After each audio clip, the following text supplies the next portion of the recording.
के अंतिम पड़ाव पर है और अंतिम जो पड़ाव है वो है महासागरीय धाराओं का। यहाँ पर मैंने एक सांकेतिक चित्र बनाया है विश्व मानचित्र का। उसमें देखिए जगह का कोई उल्लेख नहीं है, लेकिन एक सांकेतिक चित्र है कि ये बीच में इक्वेटर है, ये दक्षिण ध्रुव है, ये उत्तर ध्रुव है। अब हम इसको समझने के लिए इसका उपयोग करेंगे कि धाराएं क्या है। तो पहले हमें समझते हैं कि महासागरीय धाराएं होती क्या है। तो ये देखिए एक निश्चित दिशा में महासागरीय जल है, उसकी सतह पर चलने वाली धाराएं होती हैं जो दोनों दिशाओं में चलती है। वो दिशाएं कौन कौन सी हैं हम इसको समझेंगे। तो सबसे पहले इसकी डेफिनेशन ले लेते हैं हम कि निश्चित दिशा में महासागरीय सतह पर, निश्चित दिशा में, निश्चित दिशा में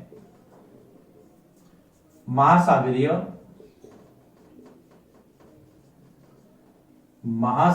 जल की सतह पर, महासागरीय जल की सतह पर बहने वाली धाराएं, जिसको आप ओशियन करंट्स भी कहते हैं, एक ही दिशा में चलेगी। और उसके बाद में ये दो प्रकार की होती है, एक तो गर्म जलधारा और एक ठंडी जलधारा। एक तो गर्म जलधारा और दूसरी जो है वो ठंडी जलधारा। अब देखिए इसको हम समझते हैं।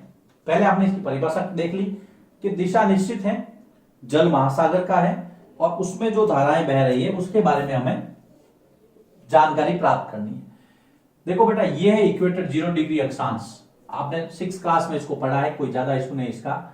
ये यहाँ पे 90 डिग्री है उत्तर ध्रुव, ये यहाँ पे दक्षिण ध्रुव। अब देखिए यहाँ पे सूरज की गर्मी ज्यादा पड़ती है, आपको पता ही है। तो यहाँ का पानी जो है वो क्या होता है, यहाँ का पानी होता है गर्म। इस चीज को आपको समझना, यहां पर पानी गर्म होता है, इसलिए यहां से जो भी धाराएं निकलेगी, ये वाली दिशा देखना आप, एक ही दिशा में बह रही है ना, ये वाली, इसको हम कहेंगे गर्म जलधारा। गर्म, ये भी गर्म है, समझना आप इसको, क्योंकि ये इक्वेटर से जा रही है, इक्वेटर से ध्रुवों की तरफ। दूसरी जो है, यहां पर सूरज की गर्मी न के बराबर है, बहुत ठंडा माहौल है, तो यहां से जो धाराएं आएगी इस तरफ से, ये वाली,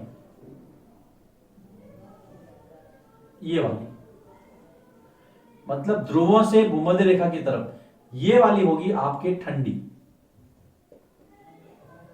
अब हम इसको थोड़ा लिख करके समझते हैं। ये ठंडी है, ये गर्म है और ये वाली ठंडी है। जो मैंने ब्लू में की है वो ठंडी है, जो पहले ब्लैक में की थी वो गर्म है। अब आप पहले इसको लिख दो, ये दो प्रकार की होती है, गर्म जलधारा और ठंडी जलधारा। अब मैं आपको बारी बारी से बताता हूं कि गर्म जलधारा कैसे उत्पन्न होती है, ठंडी जलधारा कहां पे उत्पन्न होती है, इसके बारे में लिखिए इसको, फिर मैं इसको आगे। अब हम बात करते हैं सबसे पहले गर्म जलधाराओं की। तो गर्म जो जलधारा है वो कहां पे पैदा होती है और किस ओर बढ़ती है। देखिए मैंने पहले आपको जिक्र किया था, ये आपका साउथ पोल है, दक्षिण ध्रुव। अब देखिए जो गर्म जलधारा है वो कहां से होगी, ये इक्वेटर पे, क्योंकि यहाँ का पानी गर्म होता है, तो यहां से जो भी पानी चलेगा वो गर्म होगा। तो गर्म जलधाराएं भूमध्य रेखा पर उत्पन्न होती है, याद रखना, भूमध्य रेखा पर उत्पन्न होती है, अर्थात इसका जो उद्गम स्थल है वो भूमध्य रेखा उसके आसपास है, भूमध्य रेखा पर उत्पन्न होती है तथा कहां जाएगी, ये ध्रुवों की तरफ, ऊपर और नीचे की तरफ बहेगी तथा ध्रुवों की तरफ प्रवाहित होती है या ध्रुवों की तरफ आगे बढ़ती है। चित्र में मैंने पहले आपको बताया था। तो ये कंसेप्ट आपको समझना है। सीधा सीधा प्रश्न आता है कि गर्म जलधाराएं कहां उत्पन्न होती है, भूमध्य रेखा की तरफ, है ना, भूमध्य रेखा पर या उसके आसपास। कहां की तरफ बढ़ती है, ध्रुवों पर, दक्षिण ध्रुव या उत्तर ध्रुव। इस तरह से ठंडी जलधारा, जो ठंडी जलधाराएं हैं, ठंडी जलधारा याद रखना, ठंडी जलधाराएं कहां पैदा होगी, कहां उत्पन्न होगी, वो ध्रुवों पर, है ना, या तो वो ध्रुवों पर या उच्च अक्षांश, यहां पे भी हो सकती है, क्योंकि यहां पर भी देखिए इस क्षेत्र में भी क्या है, आपकी ठंडी ज्यादा है यहां पर, ये जो उच्च अक्षांश है दोनों तरफ, तो या तो ध्रुवों पर होगी या तो यहां पर या फिर यहां पर या फिर यहां इस एरिया में हो सकती है, इस क्षेत्र में हो सकती है। तो ठंडी जलधाराएं ध्रुवों पर या उच्च अक्षांशों पर पैदा होती है, ध्रुवों पर या उच्च अक्षांशों पर उत्पन्न होती है तथा भूमध्य रेखा की तरफ प्रवाहित होती है, तथा भूमध्य रेखा की तरफ प्रवाहित होती है। ये दोनों आपको फैक्ट्स ध्यान रखने हैं, ये नोट्स आपको लिखने हैं और इस कंसेप्ट को समझना है। एक चित्र बना लेना आप भी कच्चा मेरी तरह और इसको समझ लेना। तो करंट जो है, ओशियन करंट जो जल धाराएं हैं वो दो प्रकार की है बेटा। एक तो है गर्म जल धारा और दूसरी आपकी ठंडी जल धारा। गर्म जल धारा कहां पे पैदा होगी? इक्वेटर पे, भूमध्य रेखा पे पैदा होगी और ध्रुवों की तरफ बढ़ेगी। जबकि वो ठंडी जल धारा जो है वो ध्रुवों पे या उच्च अक्षांशों पे पैदा होगी, उत्पन्न होगी और भूमध्य रेखा की तरफ प्रवाहित होगी। मैंने आपको चित्र में एरो से ये बताने की कोशिश की है। अब हम आगे बढ़ते हैं, जल धाराओं से संबंधित कुछ नाम और इसके उपयोग को समझते हैं। लिखिए इसको, फिर मैं आगे बढ़ता हूं। महासागरीय धाराओं पर चर्चा करने के बाद अब हम बात करते हैं कि उनके प्रभाव क्या होते हैं। देखिए बेटा, सबसे पहली बात तो ये कि वो जहां बहेगी वहां के उस जगह के तापमान को प्रभावित करती है। तो देखिए पहला ये लिखना है कि महासागरीय धाराएं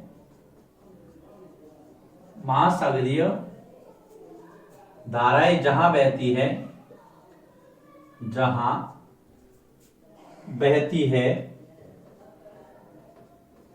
वहां के तापमान को प्रभावित करती है। नोटबुक साथ में रखिए आप और नोट्स लिखते रहिए मेरे साथ। वहां के तापमान को प्रभावित करती है। यदि वो ठंडी जल धारा है तो वहां का जो पानी है उस जगह को ठंडा करेगा, प्रभावित करती है। और अगर वो गर्म जल धारा है तो वहां का जो पानी है वो गर्म हो जाएगा।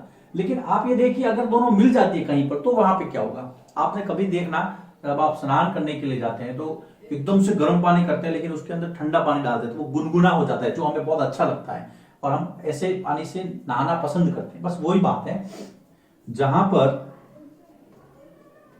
पर गर्म तथा ठंडी जलधारा मिलती है, जहां पर गर्म तथा ठंडी जलधाराएं मिलती है वो क्षेत्र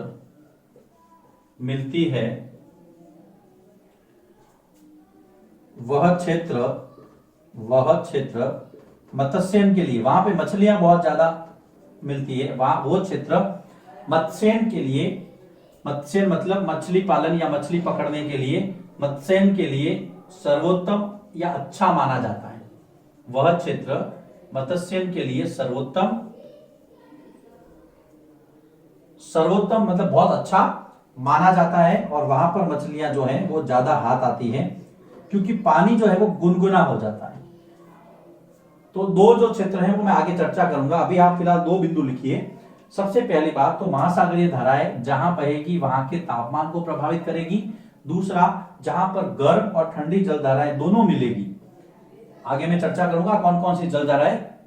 तो वो जो क्षेत्र है वो मछली पालन के लिए बेस्ट माना जाता है, सर्वोत्तम माना जाता है। अब हम आगे बढ़ते हैं, हम पढ़ रहे हैं महासागरीय धाराओं के प्रभाव। लिखिए इसको, फिर मैं आगे बढ़ता हूं। हमने ये देखा कि जहां पे ठंडी और गर्म जल धाराएं मिलती है तो उसके दो एग्जाम्पल लेते हैं हम।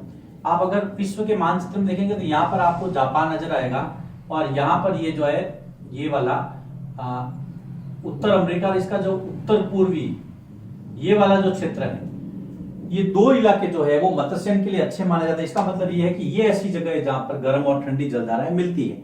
मैं इस चैप्टर के साथ में उसके बाद में एक वीडियो दूंगा मैप वाला, उस मैप के अंदर मैं आपको जलधाराओं के बारे में जानकारी दूंगा।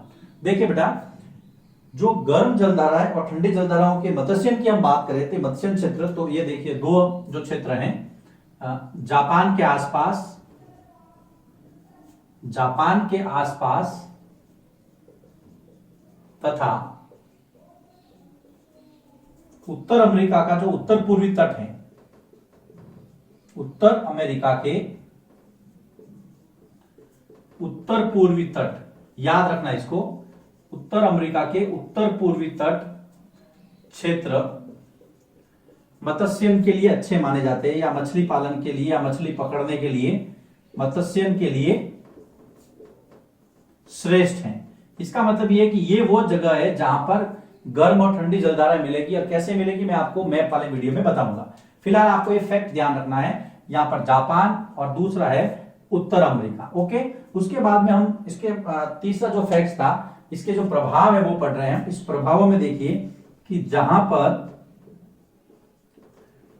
गर्म तथा ठंडी जलधाराएं मिलती हैं, ठंडी जलधाराएं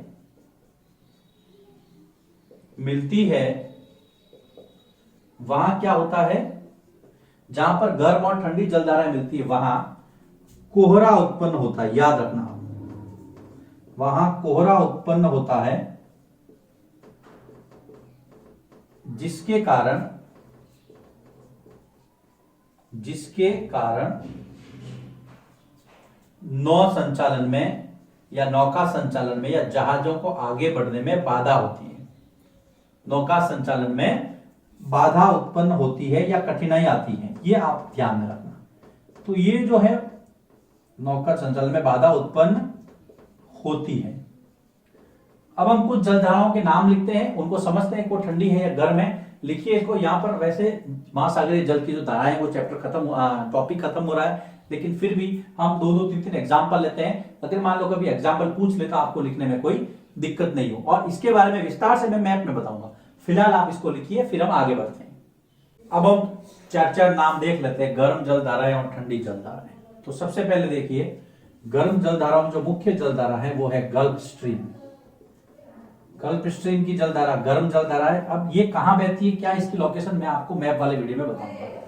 गल्फ स्ट्रीम, उसके बाद में दूसरी है अलास्का की जलधारा। अलास्का जलधारा गर्म है। उसके बाद में अंगुलहास की जलधारा, ये भी आपके गर्म जलधारा है। उसके बाद में है आपके ब्राजील की जलधारा, ये भी गर्म जलधारा है। ये कुछ जलधाराओं के नाम हैं जो गर्म है। अब अगर हम ठंडी जलधाराओं के नाम देखें तो गल्फ स्ट्रीम के साथ में आपके लेब्राडोर की जलधारा। उसके बाद में जैसे मान लीजिए कि फॉकलैंड की जलधारा, फॉकलैंड कनारी जलधारा, ये भी ठंडी है। कनारी की जलधारा, पश्चिमी ऑस्ट्रेलिया की जलधारा, पश्चिमी ऑस्ट्रेलिया। तो ये चार नाम है। इसके अलावा भी यदि कोई और मुझे लगेगा कि ये महत्वपूर्ण है तो वो मैप वर्क में मैं आपको बताऊंगा। ये कुछ गर्म है, कुछ ठंडी जलधारा है, इनके नाम आप नोट कर ले। कभी कभी एग्जाम में पूछ लेते हैं कि भाई दो एग्जाम्पल दीजिए गर्म और ठंडी जलधाराओं के। तो ये कुछ नाम मैंने सजेस्ट किए जो आप जरूर याद रखें। अब इस वीडियो के साथ ही यहाँ पर ये जो जल वाला अध्याय है आपका 7th क्लास का वो समाप्त होता है। अगले वीडियो लेक्चर में हम बात करेंगे 6th चैप्टर की, जो एक नया चैप्टर होगा उसको हम स्टार्ट करेंगे। उसके पहले आप इसको नोट कीजिए, और इसके बाद में इस चैप्टर का जो वीडियो है वो होगा मैप वाला, उसको आप जरूर ध्यान से देखिए, जिसके अंदर हम जल धाराओं के बारे में चर्चा करेंगे।